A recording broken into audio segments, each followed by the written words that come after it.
Braden, how are you, sir? I'm doing well, thank you. That's fantastic. You work for the Farm Bureau, Yes. which is exciting. The Farm Bureau is the largest general ag ranching organization in the state of Idaho. You're not specialized like the sheep or the cattlemen or, hops, but you guys represent a smattering of issues around agriculture in the state. Yes, we do. Yeah. Wild times. It's good times. Yeah. Good people. Obviously working in the ag industry in Idaho. I'm extremely fortunate to be able to represent them in front of the state legislature, also back there in Congress. I come from a family farm and sheep ranch in northern Utah, and so working for the Farm Bureau is a great fit, and I truly love it.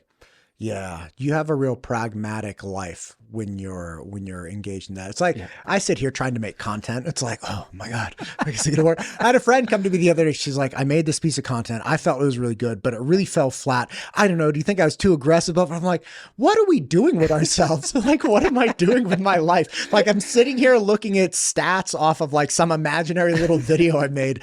Like, it's ridiculous. No, absolutely. No, our members are obviously engaged in the real work of producing food for their families, for the community, for the nation, and for the world, really.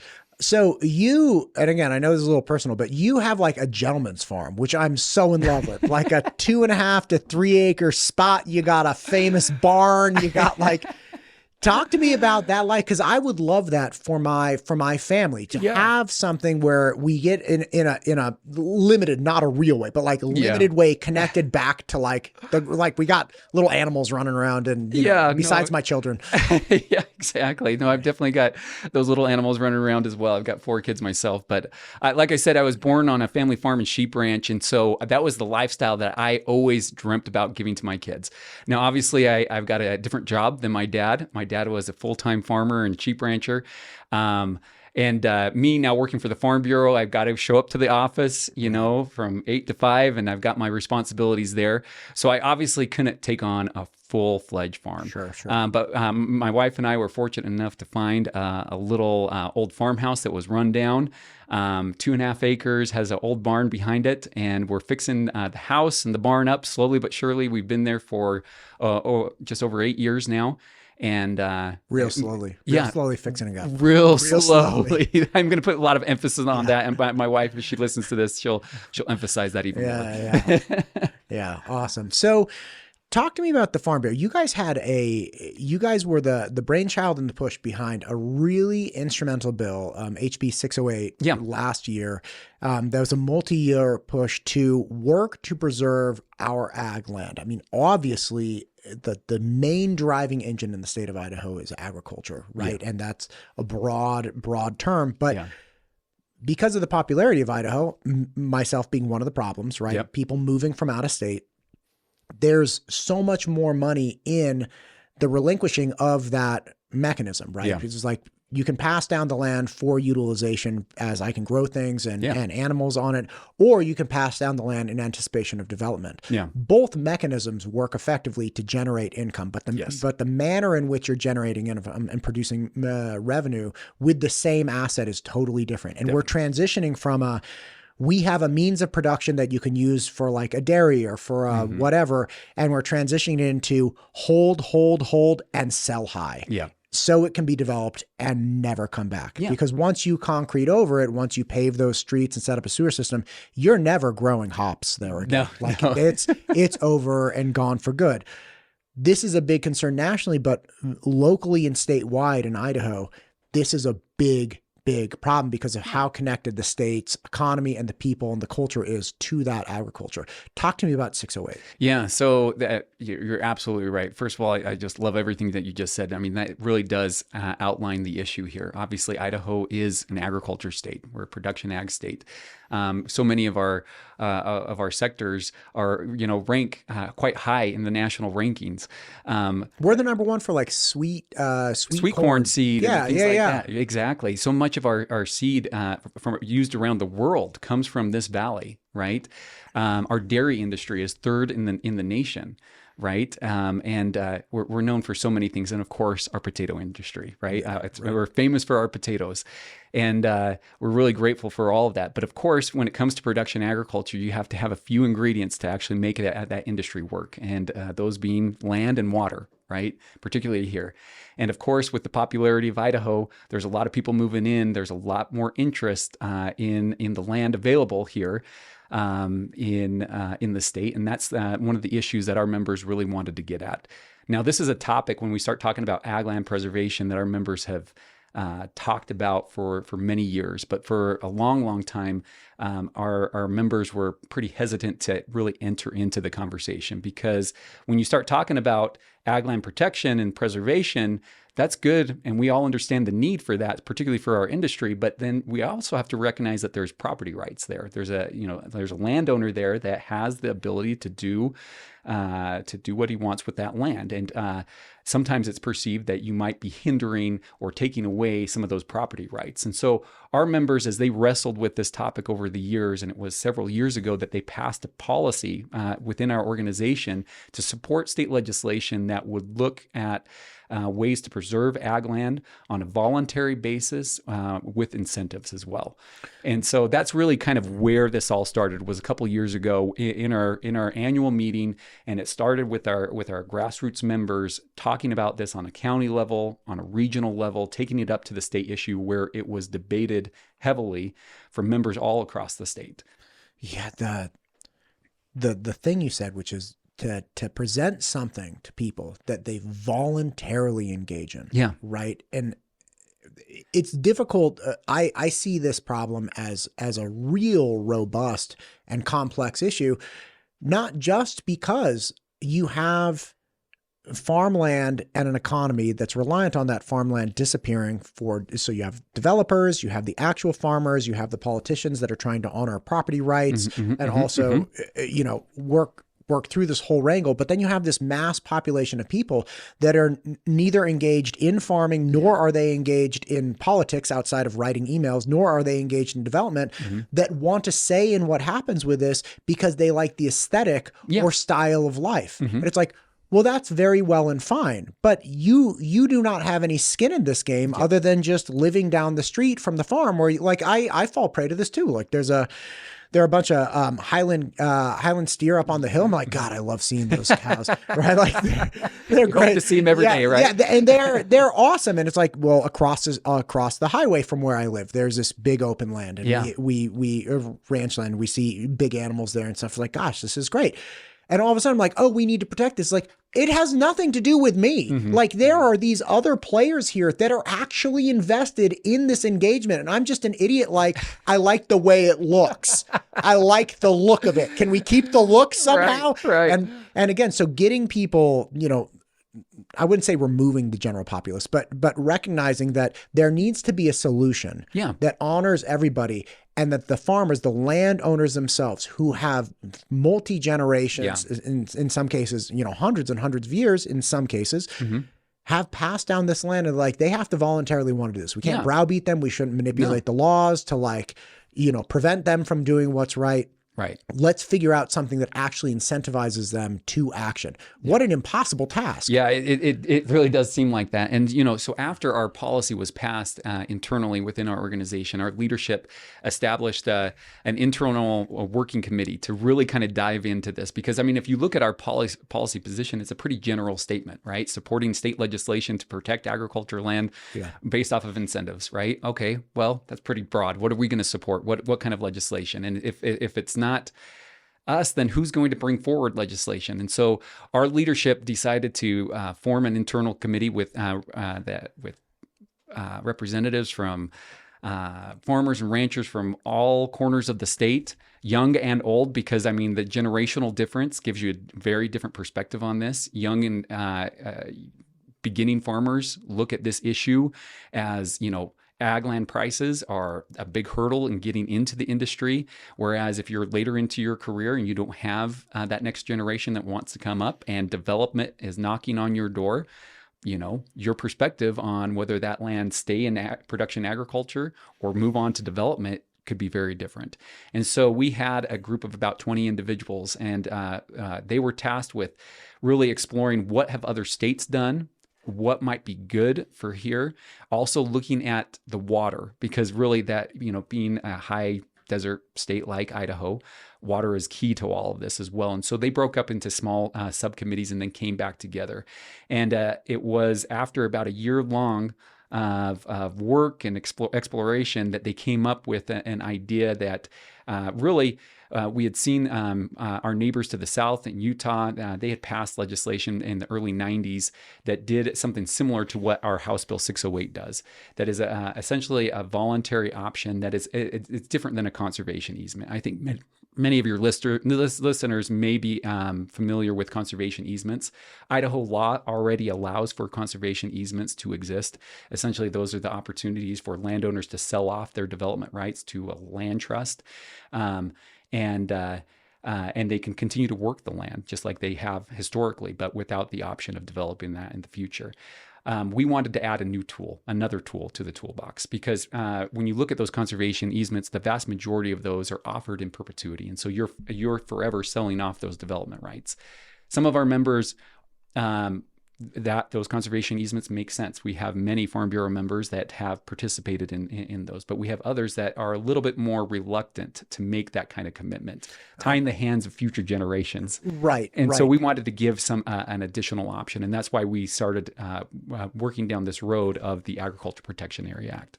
Can I ask you something?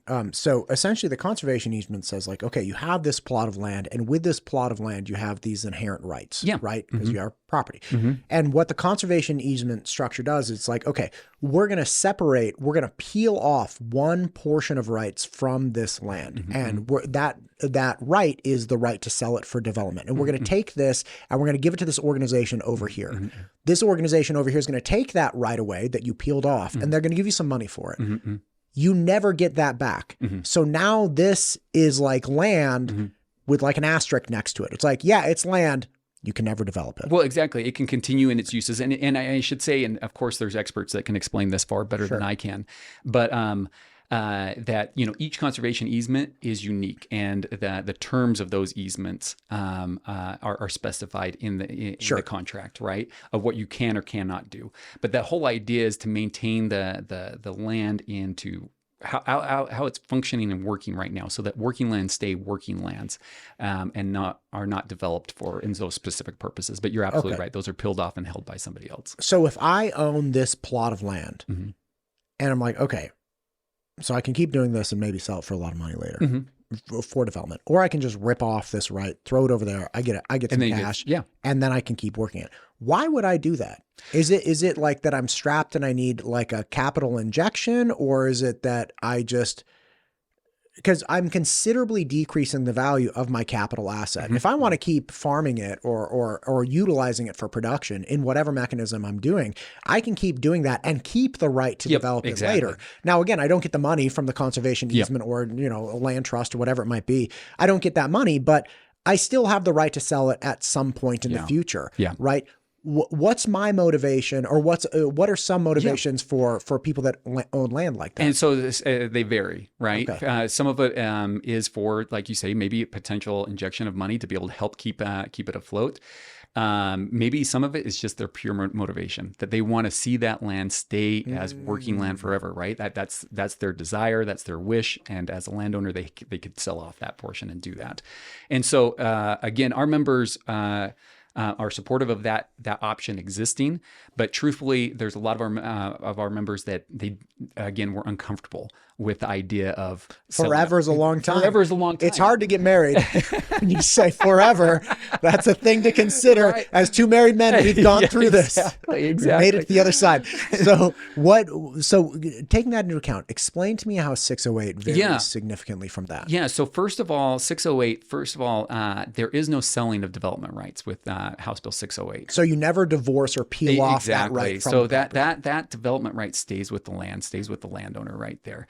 Also, it's termed. All right. So what the Agriculture Protection Area Act, or the APA, establishes, it allows for counties to recognize or to establish land designation. So a landowner in a county can make an application to a county saying, I've got this parcel of land, right? Ag land here.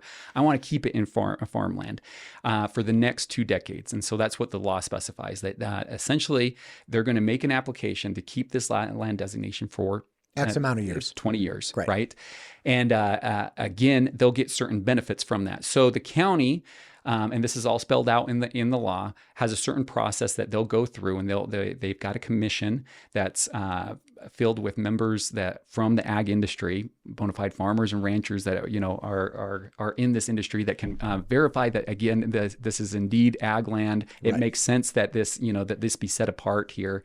And that they can provide a recommendation back to the Board of County Commissioners. And it's ultimately the Board of County Commissioners that decides whether to grant that land designation, that APA status or not.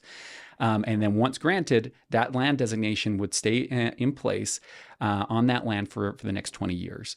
Now, there are ways that can be dissolved early prior to, but there is a process to that.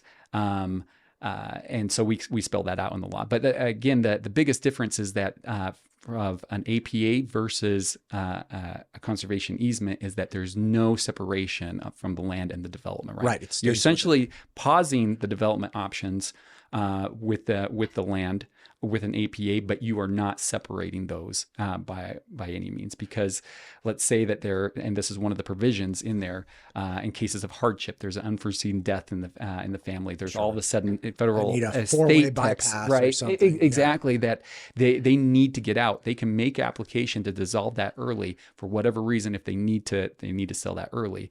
But otherwise, if it's not for reasons of hardship, which is again defined in the code, there would at least a minimum of 10 years before that land designation would be dissolved and get off. Okay, so that's the actual obligation stamp. Yeah, which you have the obligation to not sell this and develop. You lose the capacity to do that for a stated amount of time in the absence of some kind of exemption. Yeah.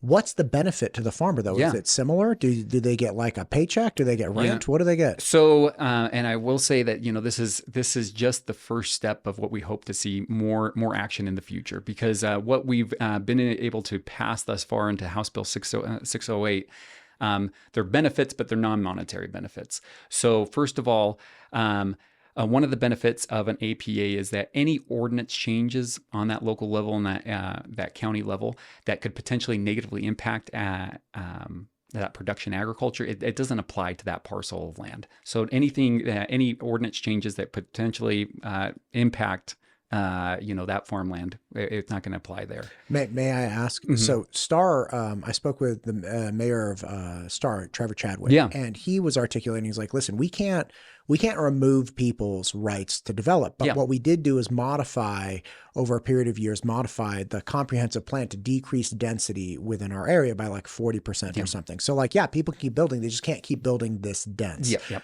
So if somebody was in one of these, and it was an APA, you said? Yeah, an APA. If somebody had an APA set up and then the comprehensive plan changed to decrease density, you're saying that the density as it was originally for that land would not be modified? So we're talking about agriculture uses. Oh, right? ag uses. Exactly. Okay. So if they're like, you can't exactly. So, anymore. You've been historically doing a certain crop or commodity or livestock right there. Right. And then all of a sudden the ordinance changes that would potentially impact other ag land operations around you. But in that APA there, it would stay the same. So if you're worried that your city is going to reduce, or your county is going to reduce your capacity to engage in the production that you have been, and you have you have whatever reason you believe that might happen, you preserve it, and you're like, no. I'm a run steer and cattle all around here for the next 20 years, no matter what. Right. And, and again, this is why it goes through that process on the county level, because first of all, I think it's clear communication to our local elected officials. When there's a landowner making an application, I intend to stay in production agriculture here. Let's plan for production agriculture here. Just like we plan for subdivisions, strip malls, grocery stores, distribution centers, all of it.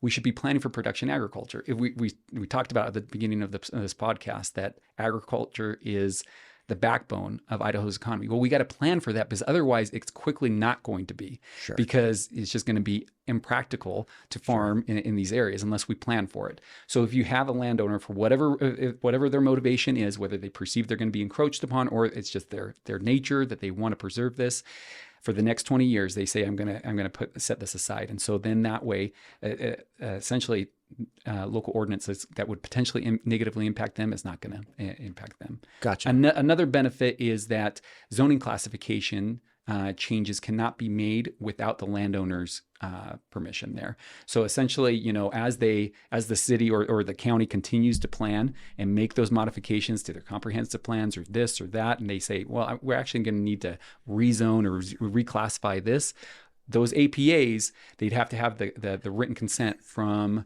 the landowner before that zoning classification could be changed. Interesting. And then another benefit is Idaho already has a very robust Right to Farm Act, which essentially protects farmers and ranchers from nuisance claims. That as long as they're bring this guy a little bit closer to you. Yeah, sorry about that. Yeah, you can sit back. Just bring the mic with you.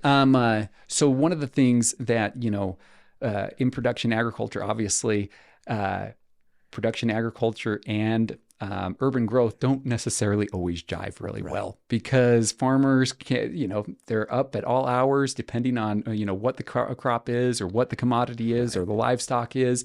All of a sudden it might be flies, there might be noise, there might be this or that, and it might be perceived as an inconvenience. As long as the farmer is, engaged in good agriculture practices, they're protected from those nuisance claims. What 608 does is kind of heightens that, as these APAs are again shielded from those nuisance claims, as long as they're engaged in agriculture practices that are generally recognized and throughout the state. And then the fourth thing I should say that is a non-monetary benefit is a shield from the use of eminent domain. Under certain, to a certain extent. The Idaho Constitution allows for the use of eminent domain for the development of natural resources and other things like that. Sure. And that completely makes sense. But we do have cases, here in the Treasure Valley where landowners, the local jurisdictions want to, put a road or put a utility line through somebody's property right there. And if the landowner isn't willing to, agree to the terms that they are offering, they have the use of the power of eminent domain. Well, on APA, that'd be extremely limited on when those local jurisdictions would be able to utilize eminent domain against those kind of landowners. And so that's those are some of the non-monetary benefits that a landowner currently could receive.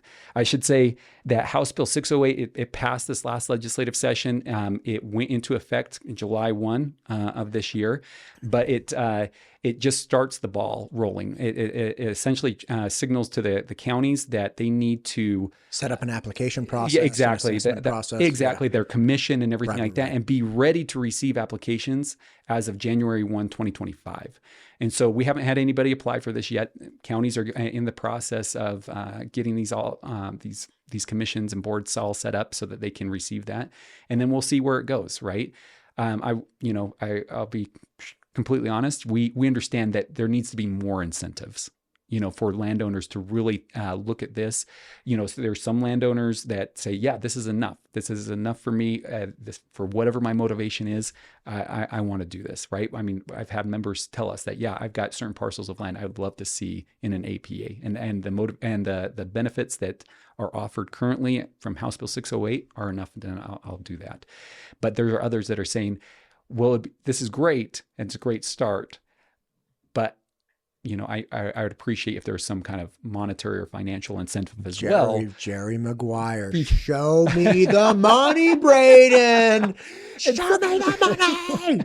And so that's just it, because the reality is depending on where you're at in this state, whether you're here in this valley, whether you're over there near Idaho Falls, Twin Falls, or up there in Kootenai County, there's a lot of development pressure, right? And there's people that are willing to write big checks for people's land, right, to develop it. And so they, our landowners, our farmers, right, they're taking that all into consideration. And so I think there's obviously a big there's part of our population that wants to continue to farm and they want to keep on going after it, but they're all taking the economics into consideration. Yeah. Okay, this all makes sense, but as far as the monetary compensation, what I've always wondered, again, Matt's a dum-dum, where does the money for a conservation easement come from? Yeah. Because like somebody's funding this, like, are the land trusts the same as conservation easements? So the land trusts usually work with landowners to develop conservation easements, right?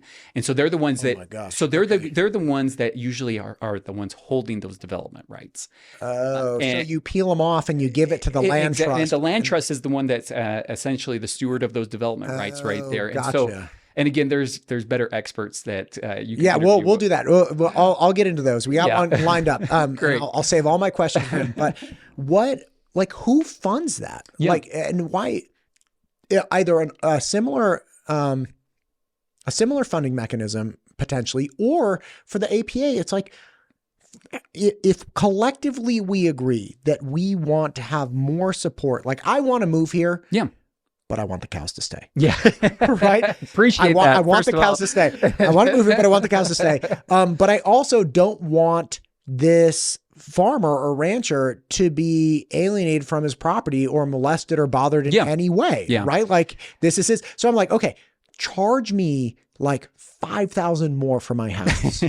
Right. Or charge everybody. And like, I don't like paying the money. Right. It's like, don't charge me, charge the other guy. Exactly. Charge someone else $5,000. But is it possible to bake that, or is this even a good idea to bake it in? So it's like, listen, in part of this development, we're paying to keep the areas for a period of time or whatever it might be, And that's exactly what we're looking at next. Now that we got House Bill 608 passed and we recognize that, that's great base. We need to build more onto it. And we're looking at all of these ideas. And I at this point, I won't say anything is a bad idea because we're really exploring all of this. Let's put them all on the table. And that's really the question that a lot of people are asking. And not just farmers, I'll say, because, the other big engine of our state's economy is food processing, right? Or seed processing as well, right? And all of those guys are in the position, they typically have moved here for a reason because they're close to production agriculture, right? Gotcha. And they want to be close to those raw assets and commodities to be able to make their end products,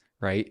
But they're only going to continue to make that investment into the facilities that they have here as long as that production ag is going to stay here. And they need to see that is going to be the case. And so we're exploring all these different things to make sure that this can all stay here, right? What makes Idaho ag work so great? It's a number of things. We got a great climate, we got great soil, we got great water, all of these different things. And we're close to manufacturing as well. Right. And then we can ship this out and we can get our products to the world. I mean, right. Again, so like if I'm Del Monte, and I'm sure you don't grow a lot of fruit here that Del Monte cares about, you're not growing pineapples and stuff. Right? Not yet. But let's say we grew pineapples or the equivalent in Idaho terms, then if I'm Del Monte, I'm like, okay, should I continue investing in building, packaging, and processing facilities? Like, well, no, because in the last 4 years, Idaho has 10% less farmland that I can draw on for this stuff. So in another 50 years, I'm building a factory or a manufacturing plant or processing plant that is supposed to last decades and decades, and I'm not even going to have the product to run through this. Yeah, right, exactly. I mean, and again, so you've got everything from the dairy industry, so your milk, cheese, yogurt processing. We see those. We're obviously world renowned for them. Same thing with potato processing, right? Do we have like a big stinky cheese market here? Like if you go to like Boise Co-op and then you got like the stinky cheese thing, like you always get like Marin Fog, like the triple cream brie or something. Like, do we have, like Pocatella pokey cheese or something? Well, we've got a lot of great cheesemakers in the state. And so I would just love like a craft cheese market to emerge. Like Oregon years back made the craft beer market. Like if we could make a craft cheese market where it's like, it's artisan cheese, it's artisan. There's a lot of great cheesemakers here, and I'll definitely hook you up with some. Please do. I would love that. Yeah, like there's some great. I'll have to turn on the air filter, but like we'll get one of them to come in here. I'll eat some dumb gluten-free crackers with just let's just put cheese all over the table. It'll be and you can pair that with a bunch of the Idaho grown wine as well, so it's perfect. God, so it'd be fantastic, fantastic. Anyway, so like as you were saying, that we have these industries that do continue. We have larger third parties. So you have the actual producer, and then you have the actual processor and distributor, and they are not going to continue investing if the state doesn't signal to them, hey, we're all in. Don't contract on Idaho. We're going to continue supporting this industry. And this is where everybody has a stake in it, and everybody has to do their part. Again, we want to make sure that this is completely voluntary, but that it makes sense, but that there are programs and policies in place that say that we are going to try to continue to plan for production agriculture here, right? And there's certain motivations and incentives that do exist. And again, it's not just to benefit the farmer and rancher. Of course, that they're the ones that are making their livelihoods off of the land as well, but everybody else who they benefit as well. Their commodity that then goes into the French fry processing facility here, or the yogurt facility. All of us are the end consumers that benefit from this. And isn't that pretty incredible that, you go to any one of these fast food restaurants or local restaurants, and you're getting a lot of Idaho products just right there and grown not that far away from here. Okay, I have a question for you. And this is a little unfair, so I understand. I understand ahead of time. Okay, so I, as the dum that move in here, I get to keep the cows. I get freaked out about how to call them now, because I read Dr. Phil Bass's book, It's Not a Cow. And it's like, is it a sire? Is it a dam? Is it a steer? Is it a bull? Is it a cow? Is it a heifer? Is it I'm a train wreck right now. I'm like, it's bovine. I don't know, whatever it is. I don't even, it's like the Latin names he goes into them. It's a train wreck. Anyway, so I get a benefit because I get to see the Highland cows. And I'm like, awesome. I get that.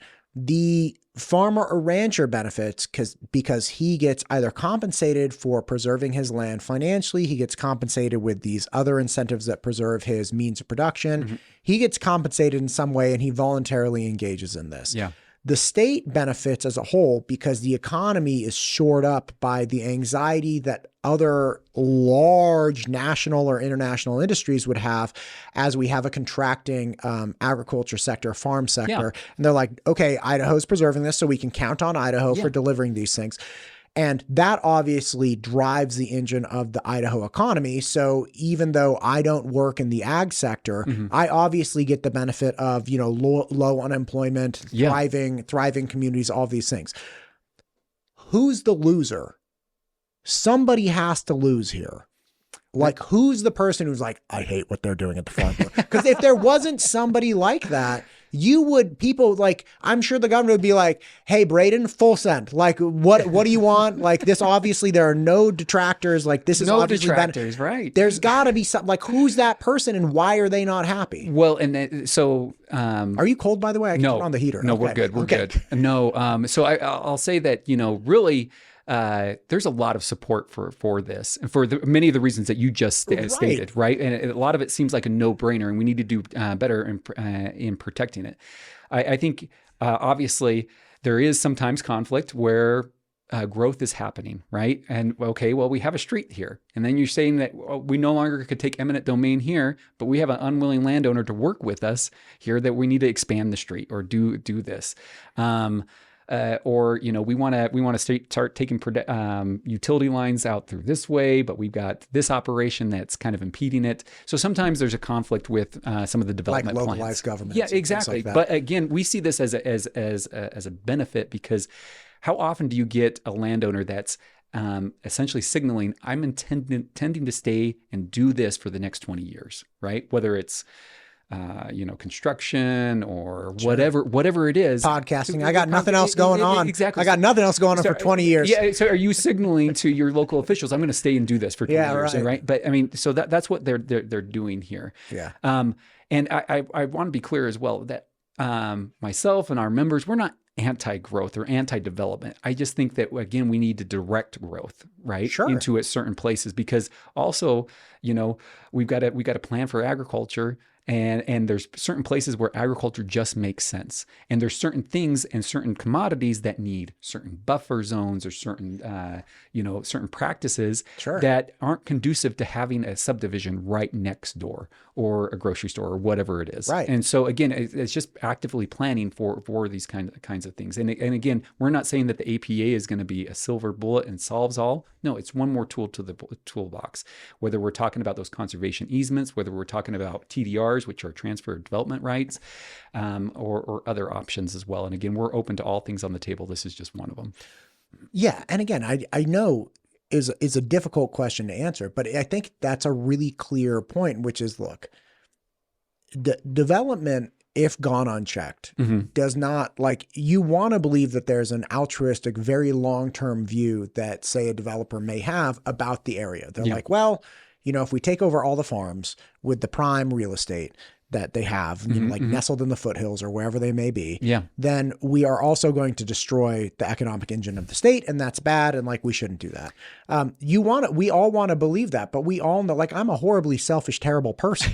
Like, I guarantee you, if I was a developer, like, who had a great bit on this? It was Lewis Black. Okay, he had this bit about gambling and golf, and he was like, both gamblers and golfers are the two people that live in the world of anticipation, and they never live in the world of actual reality, right? It's like, and he goes into like gambling. He's like, the happiest time you've ever had is before you know the outcome. You're anticipating an outcome. You're never happy when it comes. When it actually lands, right? And he brought up golf too. He's like, you could have the most staunch, nature-loving, tree-hugging hippie in the world that would instantaneously take a 6-foot chainsaw to the most majestic oak tree if his ball was sitting behind it and the flag was on the other side. Like, they don't care. And it's like, I feel that I would probably do the same thing were I develop. It's like, well, the hell with that. Like, I don't care about anyway. So I get that. And the difficulty of dealing with, if you have a larger plan, not vilifying local governments, but I could understand if you're like planning and zoning and you're trying to look at a larger comprehensive plan and your incentive is to do what's right by existing people. And you're like, all right, look, we need a better route for the fire department. We need a better route, better utility line, because we got this old antiquated system and we just need straight line, boom. And we could like, I could see getting into these wrangles, but and this is where exactly where it all gets very complicated. And truthfully, we're not trying to demonize local government. I mean, not at all. They're doing the very best that they can, and they're the ones that have to review, these local proposals that come in, and whether they can accept them or deny them, and then what are the grounds, right? They might have a very different personal view, like, oh, I really don't want this here, but what are the grounds by which I could even deny this? And then if I do deny it, it's got to stand up in court because it could be challenged, right? And so anyways, again, it all goes back to this planning for development, planning for production agriculture. And I will say that, a lot of our farmers, they see their field that lots of people see as undeveloped land. In their eyes, that is very developed land. When you think about all the work that has gone into it over generations to level, to bring the irrigation, bring the, all the services up there to it, so to, grow incredible crops, they're looking at developed ag land, and so it's not undeveloped in their eyes. And so, but they've also made, because they've brought water to it, they've brought transportation to get their tractors in and out and everything like that, and they leveled it all. I mean, it also makes prime real estate for another crop, which is sometimes houses and subdivisions. We're growing houses, baby. We're growing houses. Listen, we've talked about a lot of things. I know it's a work day for you, but one last question. I kind of touched on it briefly just before we turn on the mics. Cloud seeding. Well, this enters into the other topic of water, right? Listen, you're gonna have to come back, but talk about water, because I mean, like, the issues are so vast keeping this engine going, and every time I talk to one person, I'm like, oh my God, I got to talk to like 10 more people because they relate to these. But one thing that people say over and over, cloud seeding is poisoning our land. And they say this over and over and over. And I understand the anxiety. You represent the Farm Bureau in Idaho, and the Farm Bureau is behind cloud seeding. If cloud seeding was poisoning the land that the landowners own and operate on, they wouldn't be for cloud seeding. Absolutely. And the thing is I think we have to recognize that, again, we do have, a lot of water here in the state, but it is scarce. And as we continue to grow, there's more dependence on it and there's more pressure on that water. And we've got to start looking at it. And you've got to think back at, I'm very grateful for all our forefathers and grandfathers that had the foresight to build the water infrastructure that we have in this state that makes production agriculture possible, right? What makes the Magic Valley magic, right? It's the water that was, is able to get out onto those sagebrush, steep oceans, and everything like that, and being able to convert into now very fertile land to grow our potatoes and all of our crops and our dairy products and everything like that, right?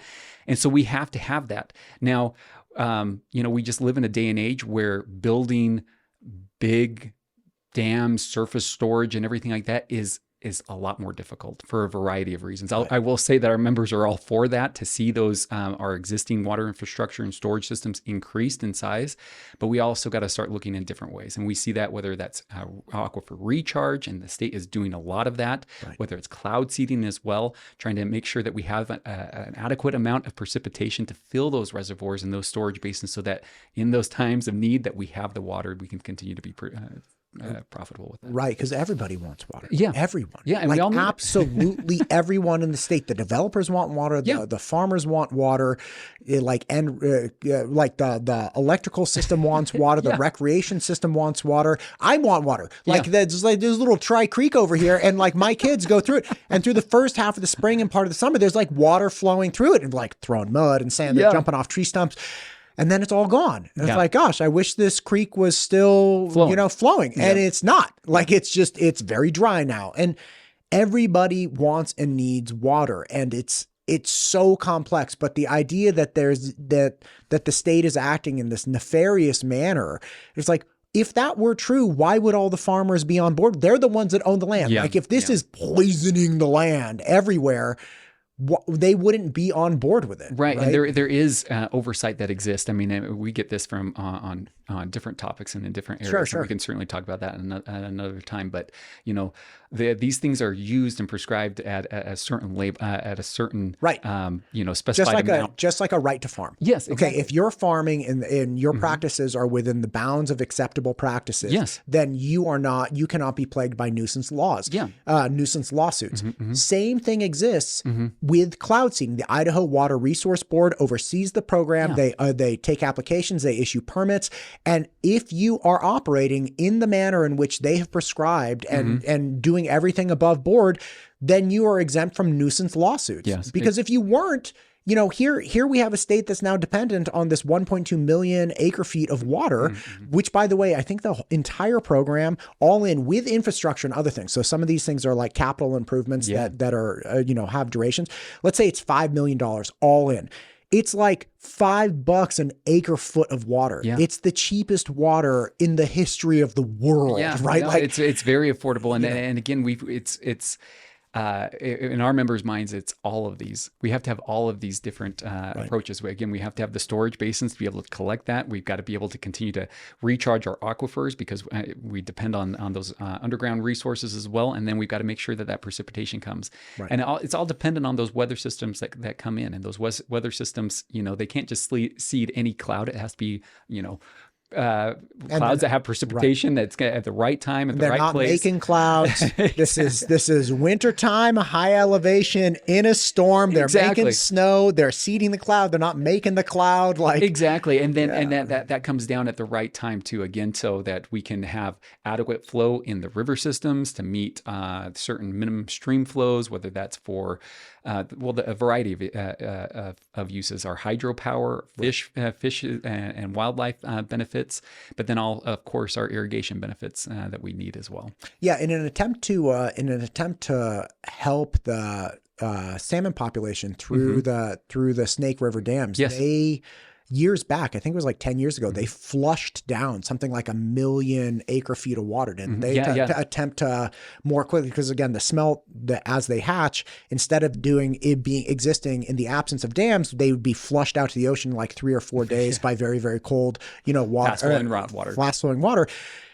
They don't do that now. Now it's a hotter water, and it takes 28 days, and they have to go through these dams and it's like, and you lose a certain number. I think it's like physically from where the start of the dam to the end of the dam, you lose 5% of the population every single time. They have to go through 8 dams, right? So you're losing 40% of the population instantaneously. Aside from so in an attempt to move them more quickly in years past, they flushed down all this fresh farm water, which marginally increased the speed with which it was like 28 days to like 25 days. And all that water heated up by the time it got to that area anyway. So they're like, well, that didn't work. Well, and the thing is that that's just it. I mean, there's certain agreements in place that allow for a certain amount of Idaho's water to be able to go down for that exact purpose. And again, this is why we need all of these water systems and new technology so that we have an abundance of water to meet all of our needs. Urban growth is a big need. You talk about, you talk to the water board and what the projected water needs are for the future of just this valley. And we're gonna have to have cloud seeding and everything else on the table to be able to meet the water needs that we have here. Anyways, that's a paradoxical issue with water efficiency, because I've talked to some people, people outside of the industry. They're like, well, we just need to be more efficient with our water usage. Like there are plenty of places in the world that are very desert and arid climates that are efficient with our water usage. Like that's true. Like I'm all for that. But you also have to recognize that the higher efficiency you bring to, say, a gigantic plot of land, the lower aquifer recharge you're going to have. Because when we used to flood crop fields, that was an inefficient way to do it. But where did that water go? It went straight down back into the aquifer, or a large portion of it did. So if we now use a tenth or something of the water we used to, we're also giving them the aquifer only a tenth of the water that we used to recharge. So and you think about how many people have built their systems off of that artificial recharge, right? And there's many people that are dependent on the groundwater source, and they built their system, their whether domestic well or their other well that based off of that recharge that was happening at the time that they developed it. And so you're absolutely right. We have to take all of this into consideration, and the question of efficiency, absolutely, that should be on the table. But you have to recognize all the nuances and the consequences of that as well. Downstream, as it were. Downstream consequences. Braden, thank you so much.